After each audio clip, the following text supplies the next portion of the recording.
আন্দোলন আজকে কবে থেকে? আজকে আমাদের আন্দোলনের তৃতীয় দিন। আর এই আন্দোলনের এখনও পর্যন্ত যে জট সেটা এখনও খোলেনি। ওনারা কালকে একটা চিঠি করেছেন আমাদের সাথে আলোচনা বসার জন্য। আমরা আলোচনায় যাচ্ছি, কমিটির সকল সদস্য মিলে যাচ্ছি আবদারপুর গেস্ট হাউস। যদি আন্দোলনে আমাদের যে দাবিগুলো আছে সেই দাবিগুলো যদি ওনারা মেনে নেন তাহলে আমরা এই আন্দোলন তুলব, তাছাড়া আমাদের আন্দোলন চলবে। চিঠি কারা করেছে? চিঠি আধিকারিক করেছে, পিডিসিএল আধিকারিক। আপনারা কি চাইছেন?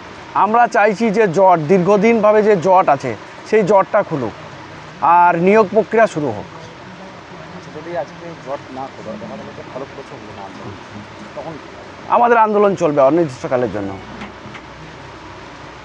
কখন দেখুন আমাদের একটা সময় আবদারপুর গেস্ট হাউসে যেতে বলেছেন ওনারা। কতদিন আমরা 10 জন মিলে যাব। হ্যাঁ, আন্দোলন করছেন কতদিন? আমরা আন্দোলন করছি প্লাস 250 থেকে 300 জনের মতো। সবাই কি জমিদাতা? হ্যাঁ, সবাই জমিদাতা। আচ্ছা, এই যে আন্দোলনটা হচ্ছে এটি কি কোনো রাজনীতির ব্যানারে হচ্ছে? না না, আমাদের এটা কোনো রাজনীতির রং নাই, শুধু এটা ভূমিহারা। আর আমরা কোনো রকম রাজনীতির সাথে চাই না, এটা আমাদের শুধু একমাত্র ভূমিহারা নিয়ে আন্দোলন।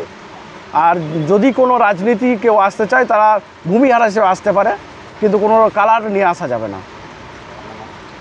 আমার নাম রাজু বাগদি। কি? আমার নাম রাজু বাগদি, এই ইউনিয়নের সভাপতি।